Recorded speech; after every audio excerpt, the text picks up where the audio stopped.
Hello, everyone. Brother Al McLean with this week's stewardship video. And this week, going to focus on the financial state of the union. And what's inspiring this is the President Biden's second State of the Union address, which will happen February 7th. And you can see the picture of the last one with Nancy Pelosi was Speaker of the House. This one will have Speaker McCarthy, but still have Vice President Kamala Harris as she's the president of the Senate. Well, during this time, he will look back on the previous year and we'll also talk about accomplishments from the previous year, and then going forward, kind of lay out vision, goals going forward. But before we get too far, let's go and read the disclaimer. No advice should be seen as a recommendation. So I'm not a licensed financial advisor, and this is for educational purposes only. So I came across this article called Your Financial State of the Union, and it laid out a worksheet, which I thought was an excellent framework for this video. And it also coincides with at St. John Baptist Church, February is Stewardship Month, which will start and be kicked off with our All Tithers Day, annual All Tithers Day, which is on February 5th. Your church probably has a similar thing. Most churches have an emphasis month where it's stewardship, or a Sunday where they challenge everyone to bring the whole tithe, or if you've never tithed before, to walk out and trust faith and trust in God in giving the whole 10%. So I thought this would be a great time, as inspired by the State of the Union address that the president gives annually. And then usually at some point will say, I'm proud to say, or I'm happy to say, the State of the Union, our state of our union is strong. And then that round of applause comes from the combined Senate and House of Representatives that are there listening. So and as I said, the president will go back on and review like the accomplishments, and there's usually some, numbers in there. Inflation's at this rate. Gas started off at this amount and it went down. And I'm just imagining what he's going to be saying, and then he'll lay out a vision and goal. Same thing with you. We all should do with our finances. And I use this as a backdrop, which is that article I talked about. And it says your financial state of the union helps determine your current financial reality. Consider walking through your financial state of the union at least once per year. And we're in January, coming to the end of January. This would be a great time to do it. So let's take a look at this sheet. And if you want it, all you have to do is email me. My email is always at the end of this video, or you probably can do a search on your financial state of the union and actually find this worksheet that I found. So let's look at it from the eyes of the Bible, is what we as believers should be doing. Proverbs 27, 23, and 27. Living Bible says riches can disappear fast and the king's crown doesn't stay in his family forever. Here's the emphasis I underlined. So watch your business interests closely. Know the state of your flocks and your herds. So the way this worksheet that I'm going to show on the different slides that are coming up is laid out, it talks about review your generosity, review your cash, debt, retirement, net worth, and goals. And the worksheet, you fill out the blanks to each space, and it's a great way to, as I say, examine your financial state more closely. So let's take a look at it as we go along. So the first section, and I like to use Proverbs 22 and 3, that I think is a great descriptive of what this section entails. In the Message Bible, it says, a prudent person sees trouble coming and ducks. A simpleton walks in blind and is clobbered. The Living Bible says a prudent man foresees the difficulties ahead, prepares for them. The simpleton goes blindly on and suffers the consequences. And I think the first place where you could be seeing trouble in your finances is looking at your generosity. And we as believers, biblical truth says at a minimum, we're tithing to our local church. That's where you're being fed. So looking at your generosity, that's just a starting point. And generosity can be, other organizations like the Red Cross or United Way, things through your job. But as Christians, we're the ones that contribute to Christian organizations. And here's the thing also, as Christians, we'll contribute to not only our church, but those other secular organizations versus a person who is not a believer.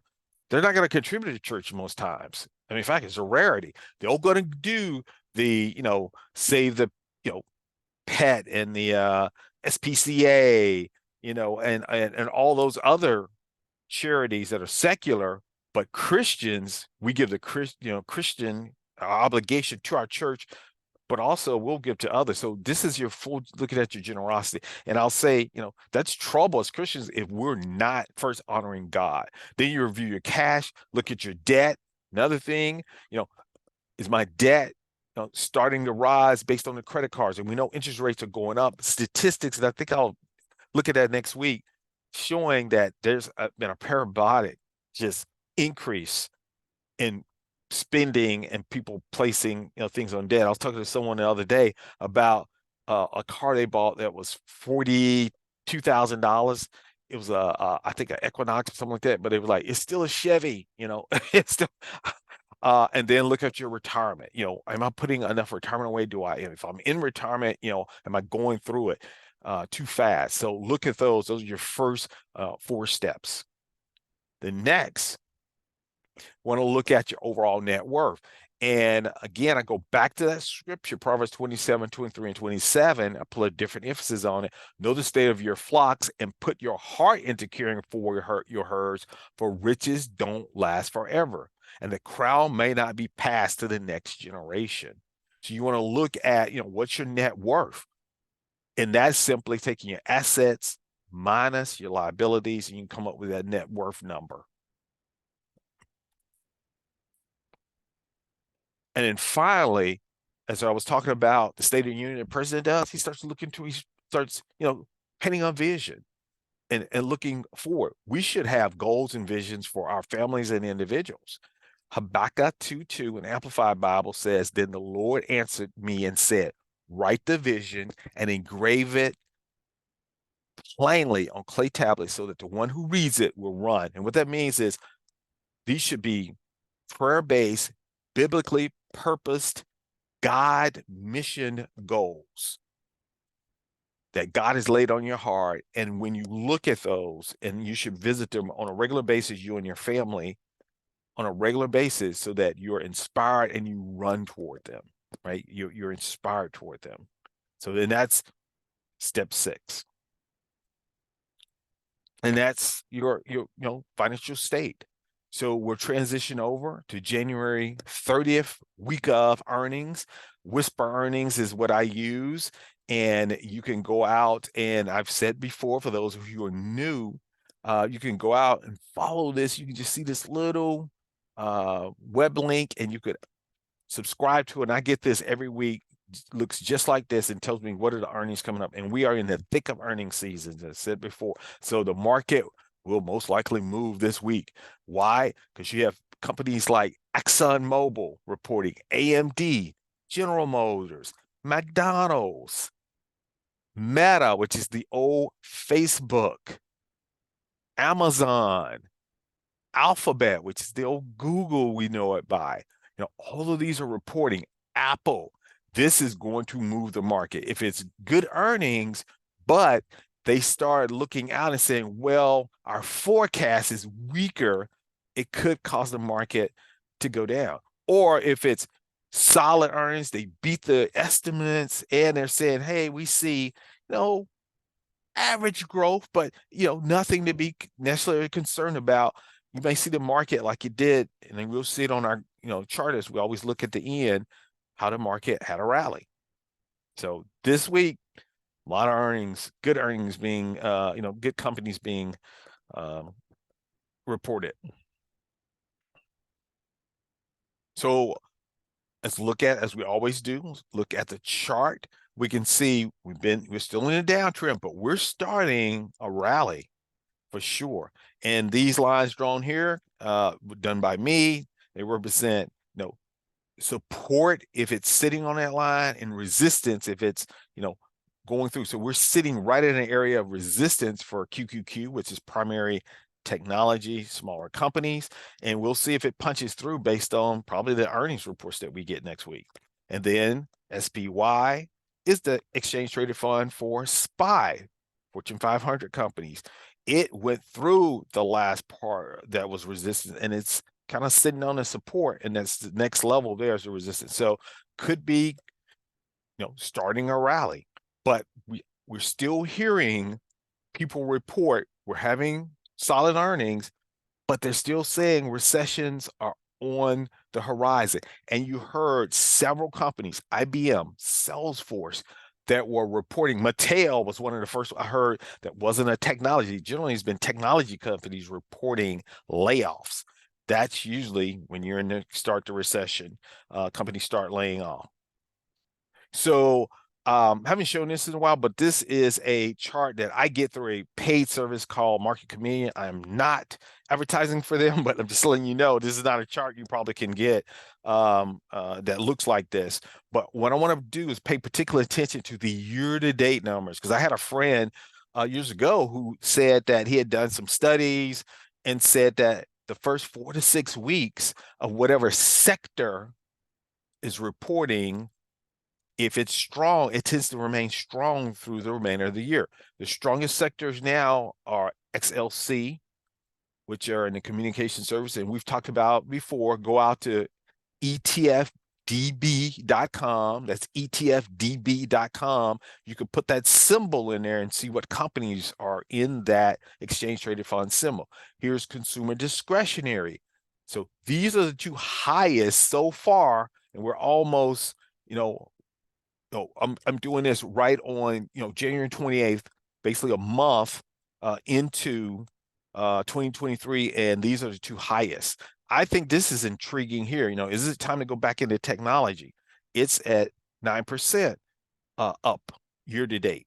But here are the two here. If you look at that theory, maybe you look at saying, hey, I'm going to go ahead and either buy the exchange traded fund. I'm going to look in there and see what companies are doing well and consider it as an opportunity.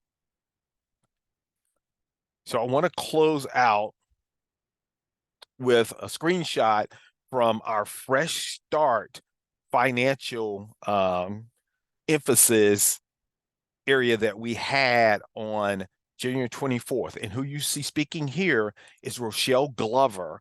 And she's someone I followed through the years. I went to a workshop years ago, and it was my goal to have her come to St. John and do a Fresh Start. And God made that happen on February 24th. So you can go out to YouTube and just type in, St. John Church and Leash, go to January 24th, and she did a dynamic presentation on preparing for a recession. Well, we are having her back.